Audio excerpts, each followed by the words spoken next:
Don't do a Coach Rab. I was trying to make the Caro-Kann work on a d4, opponent. Idiot.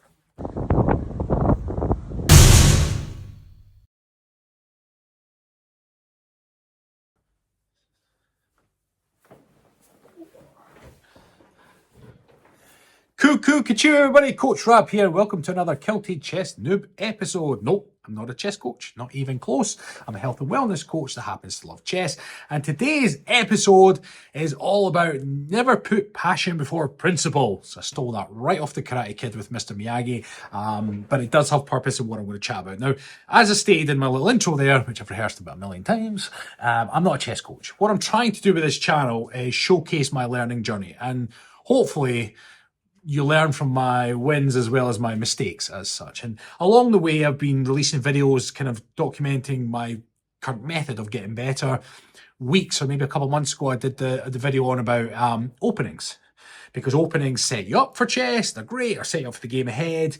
A lot of them have been researched and they have a particular style of play, gets you into familiar territory, and then gets all the right pieces into the game so you can then have a good game of chess afterwards. And I must admit, a lot of my success in the early days has come from learning these openings, right? If I'm being honest, I'm not that great at chess yet, but I'm getting better at openings, and I think that's playing a part. The problem is sometimes you can be so faithful to your opening that you try and play even when you shouldn't. Now, I made an absolute booby. So last week, I think it was the Friday or something, I played some horrible chess. I mean, like really bad. I mean, even by a noob standard, it was bad. And I was sitting back and, for anybody that's ever played chess, you know how it's mental warfare, literally. And afterwards, if you've played badly, it's different if you get beaten by somebody that's really good, you're like, whoa, that was kind of cool. But when you get beaten because you've played bad chess, you come away from it going, and it just ruins your day, My girlfriend's like, are you okay? I'm like, no, I'm in the huff, So I was playing some really horrible chess. Granted, it was blitz chess. It was 3-minute games, but I just wasn't playing. I wasn't flowing. And I was like, what is going on? So with all things, whenever you do these chess games, you want to analyze your games. And I was looking at it, and sometimes where I was going horribly wrong was when my opponent was just doing some wild stuff in the opening, and I was like, "What the hell?" And because it's blitz chess, you just don't know how to cope with it. And then I did happen to look back at some of my other recent games where, whilst I won the game, I didn't enjoy the game as much. And I'm like, "Why am I not enjoying it?" It's because I didn't feel like I was in control.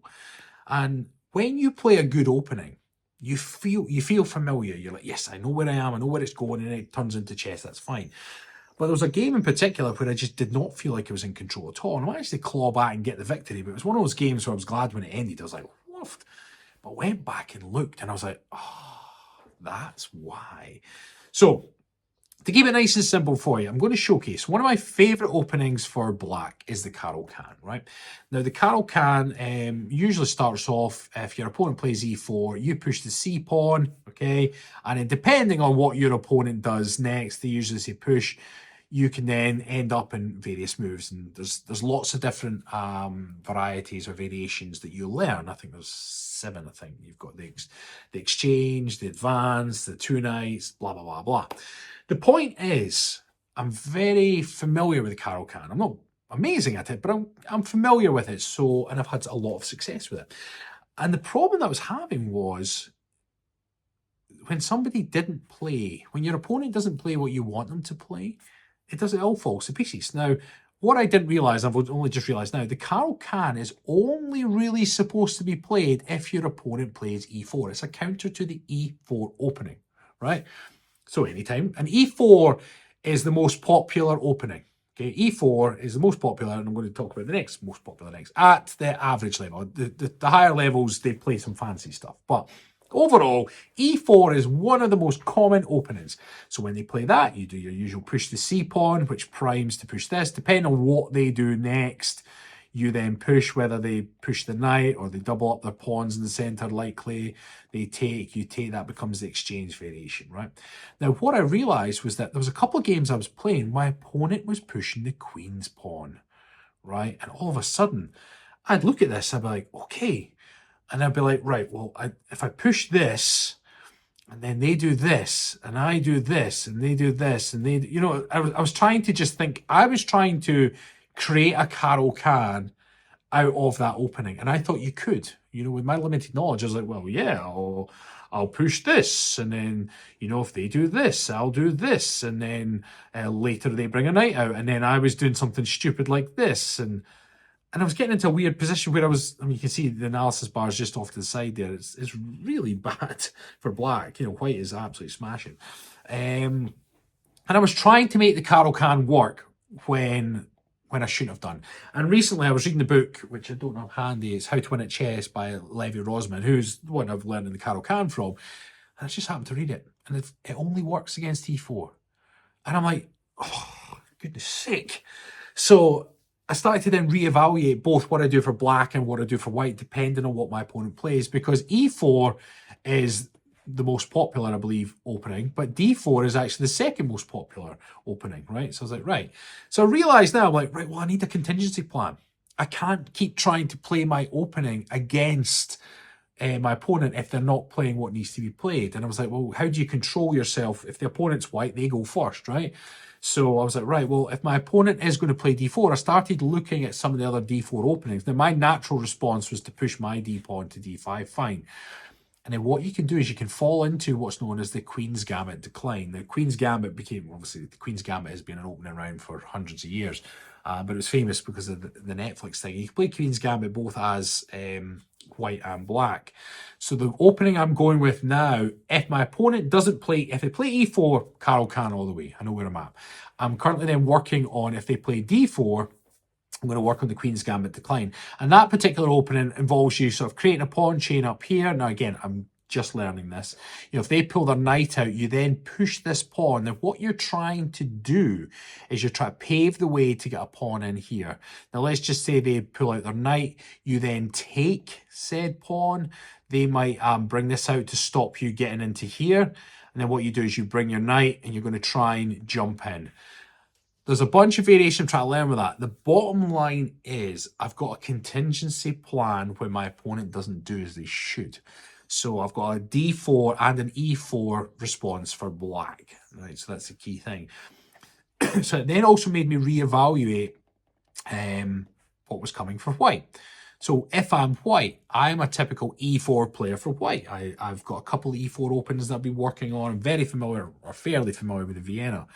And often, if your opponent does play their queen's pawn, the classic engine move is they then take, you bring it out, and typically they'll give you a run around with the queen, and you can then just start developing, really. Even if they do stuff, you can start developing. And what tends to happen is when somebody brings their queen out early, you can actually keep chasing them around and you can get a nice, strong lead in development. Already I'm ready to castle. I've got 3 pieces mobilized. They've got these pieces. Their pawns are flat. Depending on what they do next, they're going to have to move their queen back probably. And bottom line is you might chase the pawn. They might return, and then you get a nice castle. And then already your castle by move, whatever that is, 7, so whatever it is. And you've got a lead on development. The point is that you've got contingency plans if they don't automatically play what you play on that one. Otherwise, if they meet you, you work into your typical Vienna, and then depending on what they do next, you play.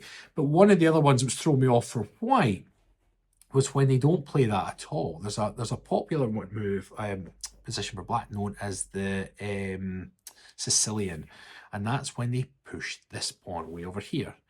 Now you can see that if I then start trying to develop as normal, it can cause some problems. So often when they did this move, I was like, oh no, it's like. So when they do the Sicilian, because the mistake I was making, as I said, was trying to play my opening when they haven't done what they're supposed to do. And that's why I started off this video about don't put passion before principle. Your passion being your opening. Because if you like your familiar opening, you'll play it and you'll be like, right, this is me.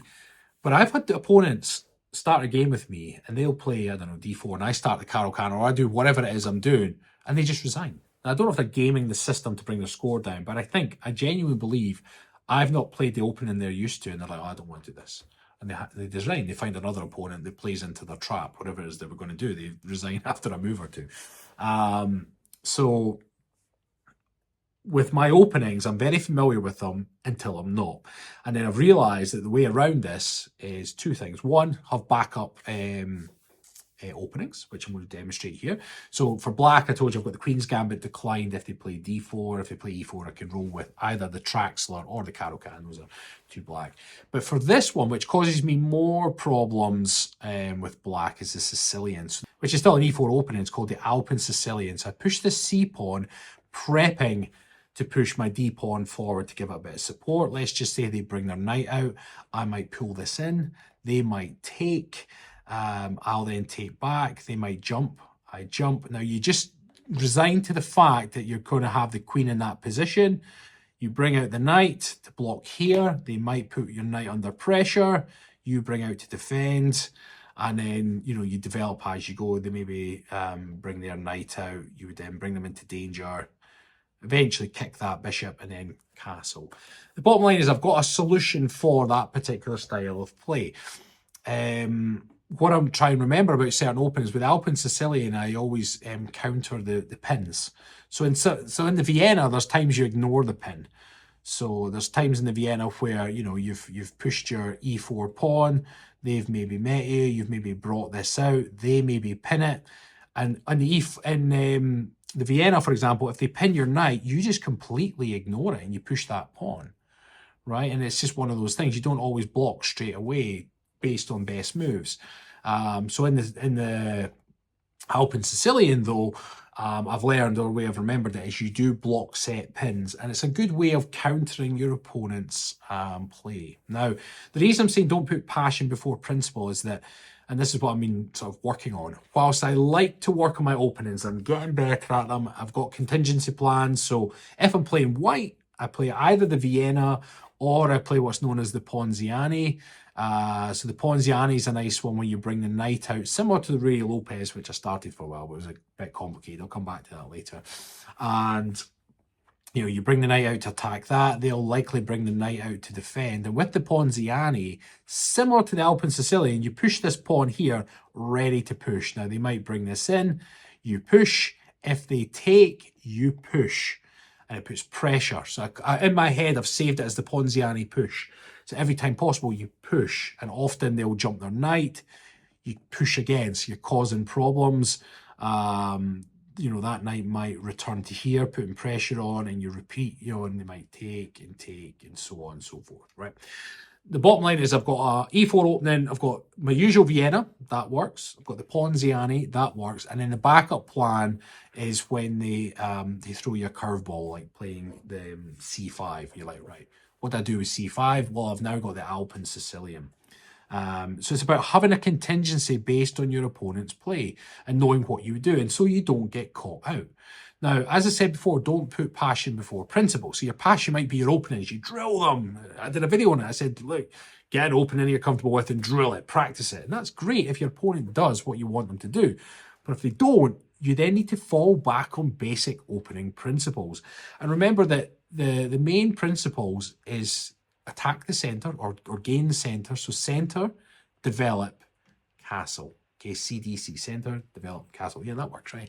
The idea is you're trying to win the center. Now, as white, you get first dibs at that. You can jump in. That's why often your opponent will block, because they're then also competing for said center, right? And then that's why often a lot of players either jump a knight in to protect, or, I mean, there are some gambits where you jump in and, you know, you give up that central pawn and so on and so forth. I mean, the Queen's Gambit, for example, is the other way around. You would do this, and that would be the Queen's Gambit.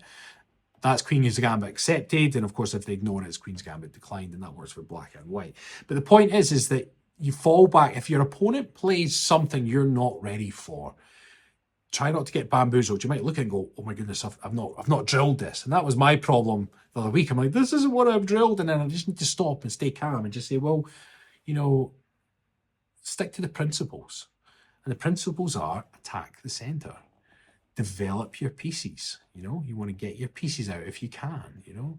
The more pieces out, you try and get your knights out first, then you get your bishops out. Now at the moment, you know, they might push, you know, you might do this sort of thing. You know, they've then developed 3 pieces, and then you want to castle, right? Now, black's winning there, just based on what I've done. Oh no, it's leveled out there, nice and easy. But the point is that you want to stick to the principles. So have a contingency plan of openings if your opponent doesn't do exactly what you want to do. Don't do a Coach Rab. I was trying to make the Caro-Can work on a D4, opponent. Idiot. It only works on E4. So have your opening for E4 and have an opening for D4 as well, or a contingency plan. And then fall into principles, which is attack the center, develop, castle. And then generally, once you get out the opening, it all comes down to playing chess. And then it is what it is. The benefit of learning openings is that they are rehearsed, they've been studied. Actually, some of the games that I've won not long out of the opening, I get a really high accuracy score because when you rehearse and drill openings, you're rehearsing and drilling the best moves. So the engine agrees with all the best moves you've played. When it gets out of the opening, then you don't always play the best moves because you're human. But those are the best moves drilled. So you get yourself into the best position to play the mid game and then develop into the end game. That's why openings do have their place. But like I say, the mistake I made was I was relying heavily on my openings. Now, a while back, I was totally calm. I used to just develop if it was one of the streams I did when somebody didn't play ball and I just developed and did X, Y, Z. But recently, for whatever reason, I lost confidence and I was like a rabbit in the headlights, and it happens. And when that happens, it's good to just take stock and just remind yourself what was your mistakes. And I realized, one, I was trying to play Caro-Can when it was D4, idiot. So now I've got a backup plan for that. Two, same with white. I was trying to do my E4 openings, whether that was Vienna or Ponziani, when my opponent wasn't quite playing what I wanted them to. I fixed that. And then three, drill it into your head that you've got a backup plan regardless of what they play, right? If they might open up with a knight, right? So sometimes if you're white, you might play E4 and they might just throw out a knight. And if that's the case, take the centre, right? Well, in that case, no, maybe not. You'd probably want to defend the centre first. Say they brought both knights out. You'd probably want to defend that. If they take here, you might want to take in the centre, right? So you might end up with sort of a two-knight style position. Attack the centre, develop your pieces, castle, then play chess. Don't get bogged down in all these fancy openings that people may or may not do. Have your own openings that you're comfortable with. If you see something that you're unsure of, then just fight for the centre, develop your pieces, get your king to safety, and then play chess there and after. And don't do what Coach Rab did and just panic, rabbit in the headlights, oh, don't get this, and go from there. So, as I said, the openings I've now got sorted in my head and I'm drilling. So the Alpine Sicilian is new to me, so I've literally only know one variation at the moment. That'll take time. Queen's Gambit declined is also new to me, but I like the setup, makes sense. And with the Queen's Gambit declined as well, it's not a million miles away from turning into a Caro-Can, so for this sort of position here, jumps in, I open up. This is similar to a Caro-Can structure once you've got your bishop. Granted, my bishop's enclosed at the moment, but eventually I'm going to play this pawn, which will free up the bishop and, get the bishop out somehow. But the bottom line is that you're developing your pieces in such a way that, I don't know what they'd play here, maybe to free up that would make sense. If that was the case, I'd probably push that. But the bottom line is you learn the variations base. You've got a backup plan, you've got a contingency, and above all else, if that fails, you can fall back on your principles, which is attack the centre, develop your pieces, castle your king. I know somebody at the moment who doesn't necessarily do a set opening. They just follow the principles, which is actually quite a freeing way to go. Whereas I just rely on my on my passion for my openings. So there's my openings. So the new ones for white is Alpine Sicilian to cover c5, and then my e4 options are Ponziani or Vienna. Really like those openings. They make sense to me. For black, I've got my trusty Caro-Can. I'm well versed in that. But of course, and I've got the Traxler as well. That's also an e4 one. That's a kind of, it's a gambit one. It's kind of good fun.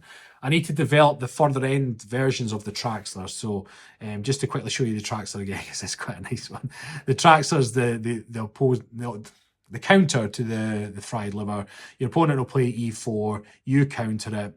They typically bring out their knight, you counter it. They'll probably bring out their bishop. They're attacking here at the moment. Once this knight hops, it becomes a real problem because it forks and forks. The other options are they can jump in with this and it puts you in check.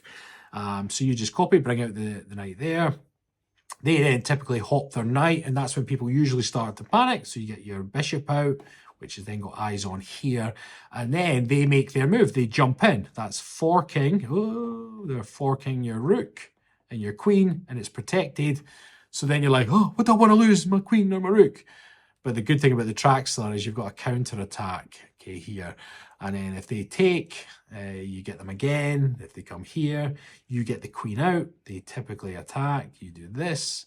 They do that. You bring it across. They're like, oh. And then you can castle and you've got eyes on.